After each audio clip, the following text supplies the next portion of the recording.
Good morning, our dear subscribers, and today's analysis of FutureTrend channel, the analysis of major currencies.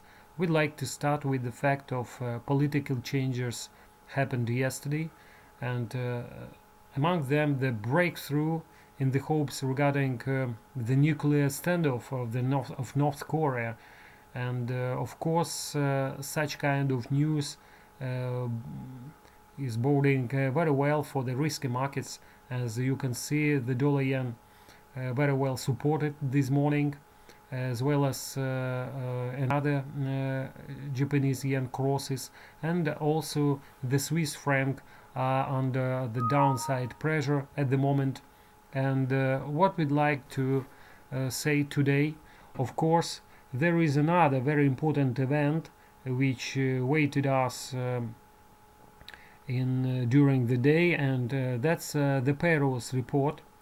And of course it will be very important what kind of actual numbers we have, because from the point of view of solid economic numbers we still have at the moment from the United States.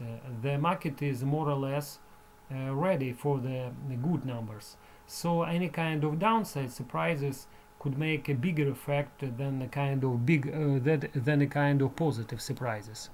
Anyway, the situation at the moment is not very well for the euro currencies.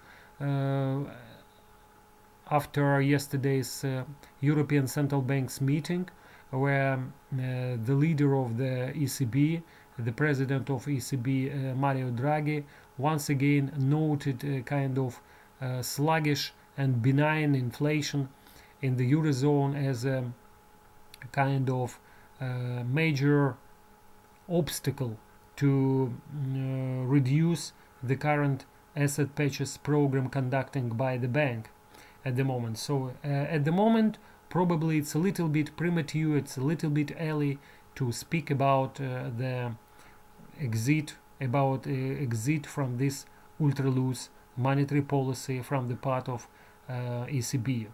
And of course it did not bode well for the euro dollar, which during yesterday's global trading session, the euro dollar lost around 0.8%. And also this morning, as you can see, the euro dollar under the selling pressure, but we don't like to be kind of much speaking at the moment, because of economic data which should be published later in the day. I mean the payrolls report from the United States. But at the moment, of course, the euro dollar is under the downside pressure. Yesterday we closed our aggregate long position in the euro dollar with a small profit. The position was profit stopped at 23.50, and now we prefer to wait for a possible retesting of a major uptrend in the currency, which lies around 121.10. While above this level, we still suggest the pair has everything to resume its underlying bullish trend. But for sure, because of the last ECB meeting, probably in the nearest future the pair could be under slight selling pressure.